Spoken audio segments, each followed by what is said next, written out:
How to use Zelle to transfer money on Truist Bank. Hey guys, welcome back to the channel. If you wish to transfer money using the Zelle on the Truist Bank, here is how you can do it. First of all, head over to the Truist Bank mobile banking or the online banking.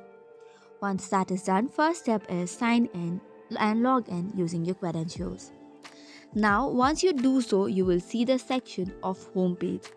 On the bottom of the screen, tap on the option of transfer and pay, and on the next screen, you will see three options. You can either transfer money and pay Truist bills, pay other bills, or send money with Zelle. Tap on the third option and decide whether you want to send money or request it. For sending money, tap on the send money option. It will ask you to add the recipient. You can either select the name. If not added, you can add a new recipient and provide the recipient's details. Next up, you'll have to enter the transfer details including amount and choosing the account from which you'll be sending money. After that, tap on the preview to check the transaction details, and once confirmed, tap on send to complete the transfer.